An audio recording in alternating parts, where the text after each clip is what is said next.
Hello दोस्तों, स्वागत है आपका हमारे चैनल पर। वीडियो शुरू करने से पहले आपसे एक छोटा सा निवेदन है, वीडियो को लाइक और चैनल को सब्सक्राइब जरूर कर दीजिएगा। तो चलिए वीडियो को शुरू करते हैं। मेरा नाम पुष्पा है और मेरा उम्र 23 साल है। मेरी शादी एक बड़े जमींदार के बेटे से हुई है जिसका नाम विजय है। मेरे पति विदेश में नौकरी करते हैं, इसी वजह से मेरे ससुर जी हमेशा चिंतित रहते हैं क्योंकि मेरे पति बहुत कम घर आते हैं। वह सिर्फ शादी के लिए आए थे और कुछ दिनों बाद वापस शहर जाने का इरादा बना लगे थे। मैंने उनसे बार बार कहा कि आपकी गैर मौजूदगी में मेरा दिल नहीं लगेगा, लेकिन उन्होंने मेरी बातों पर ध्यान नहीं दिया। आखिरकार वह कुछ दिनों के भीतर शहर जाने की तैयारी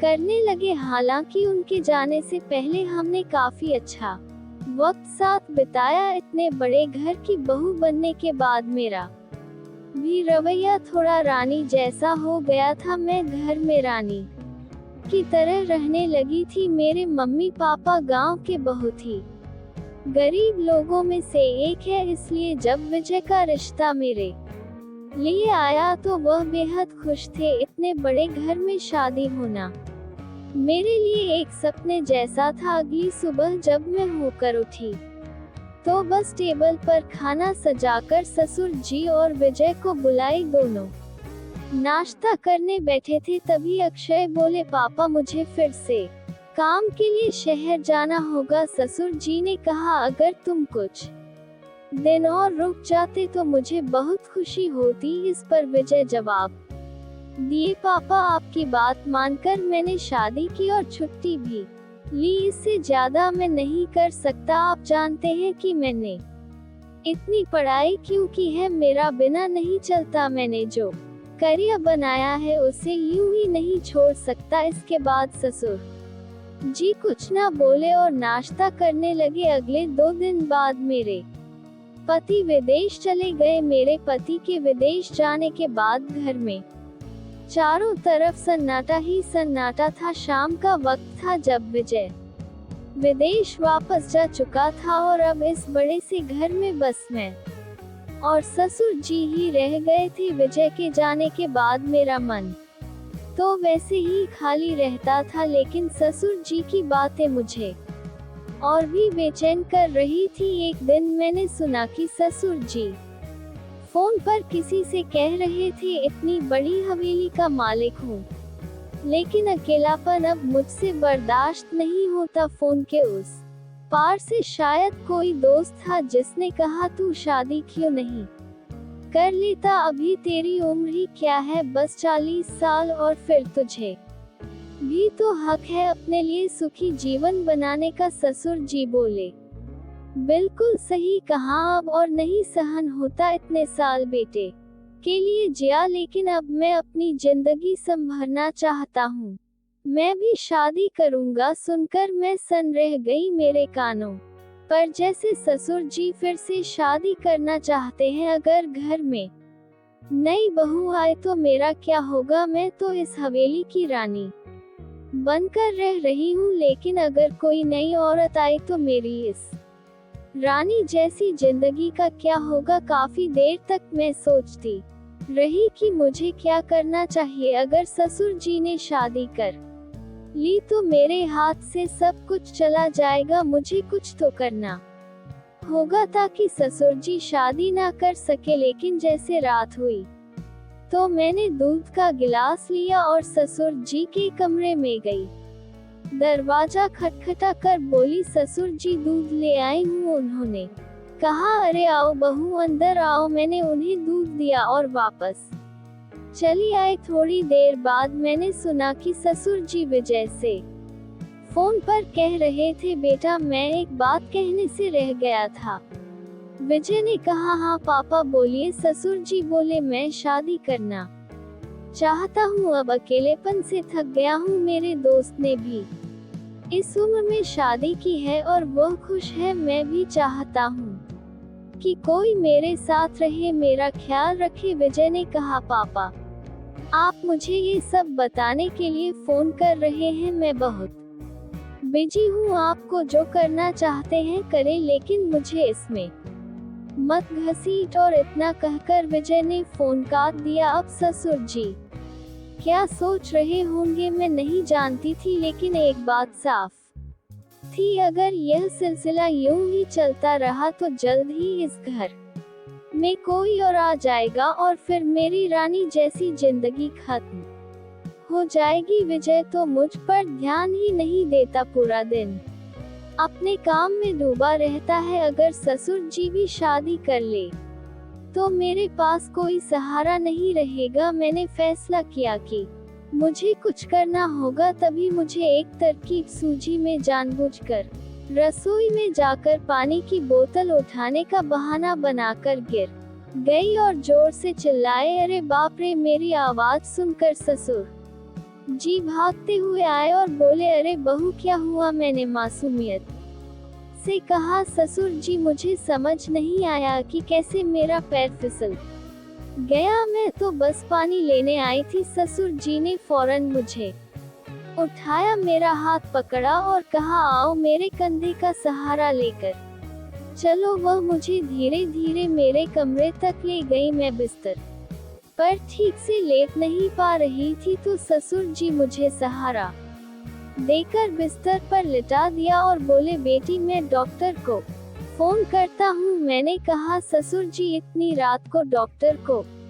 बुलाने की क्या जरूरत है? ड्रॉर में मालिश की दवा रखी है, आप दे दीजिए, मैं खुद लगा लूंगी। ससुर जी ने मुझे दवा दी, लेकिन कमर में इतनी जोर से दर्द था कि मैं खुद से लगा नहीं पा रही थी। उन्होंने देखा और बोले, अरे बेटी दे, मैं लगा देता हूँ। मैंने धीरे से अपनी साड़ी का पल्लू और सरका दिया, जिससे उनका हाथ हल्का सा उठा। वह दवा लगाते लगाते धीरे धीरे नीचे की ओर फिसल रहे थे और तभी अचानक उन्हें एहसास हुआ कि उन्हें अब वहां से निकल जाना चाहिए।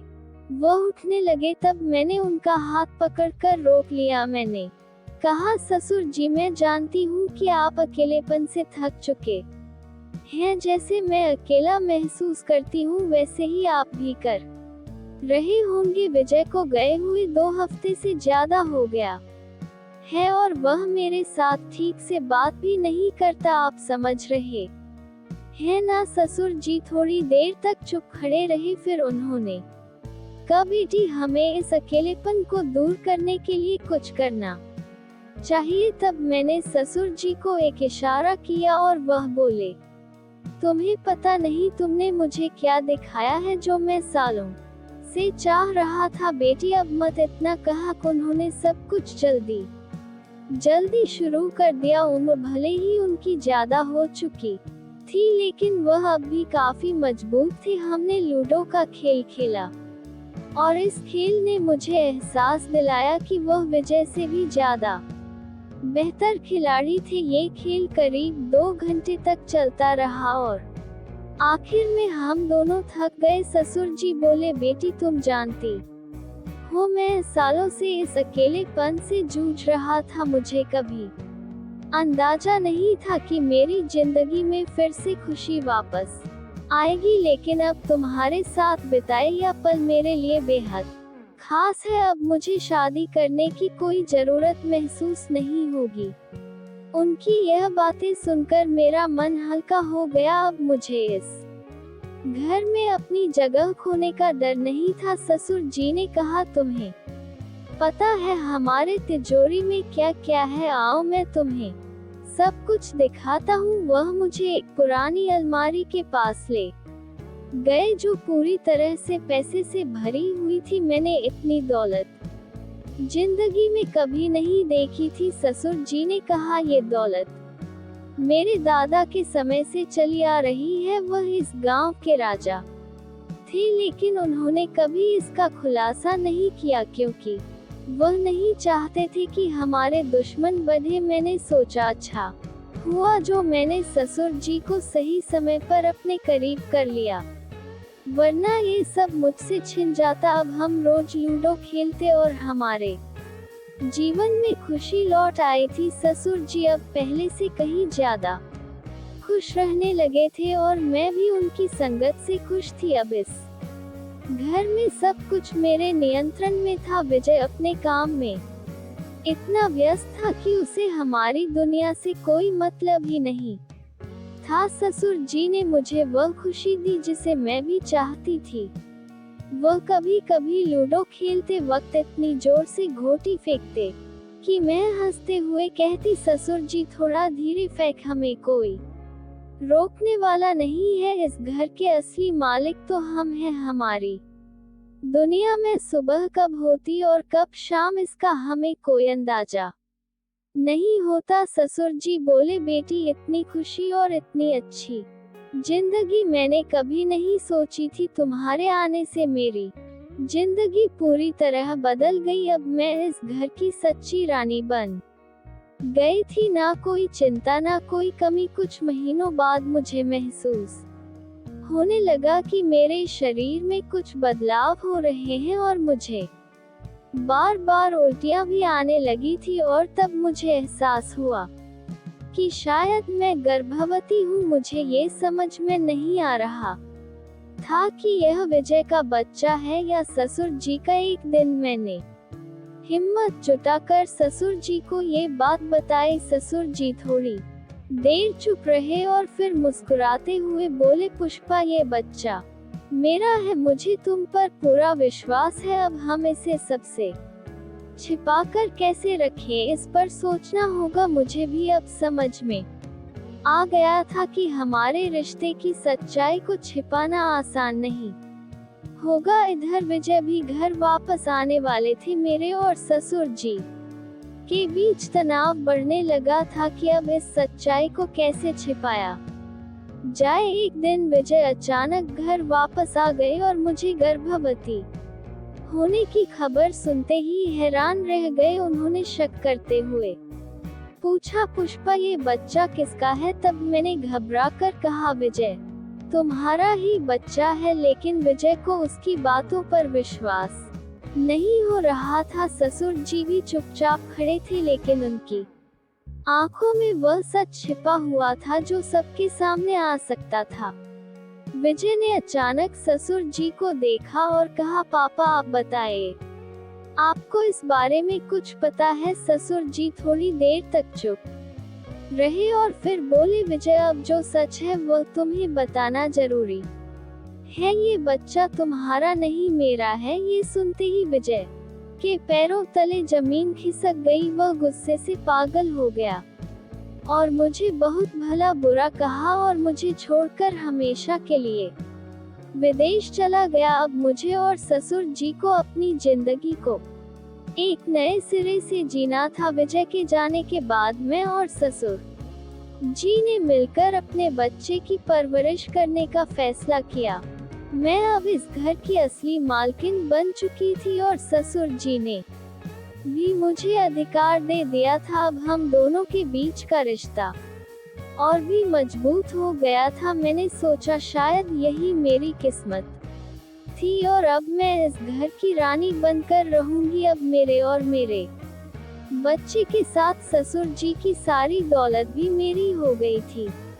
इस तरह से मेरे और ससुर जी की जिंदगी में नया मोड़ आ चुका था, जहां अब कोई रुकावट नहीं थी। निर्देश, ये कहानी हमें सिखाती है कि कभी कभी हालात और अकेलापन इंसान को ऐसे फैसले लेने पर मजबूर कर देता है जो सही या गलत के परे होते हैं। रिश्तों की गहराई और भावनाओं की उलझने हमें कुछ अलग ही दिशा में ले जा सकती हैं। तो दोस्तों, ये कहानी आपको कैसी लगी हमें कमेंट में जरूर बताएं। यदि आपने अभी तक हमारा चैनल सब्सक्राइब नहीं किया है तो चैनल को सब्सक्राइब करके बेल आइकन को जरूर दबाएं। धन्यवाद।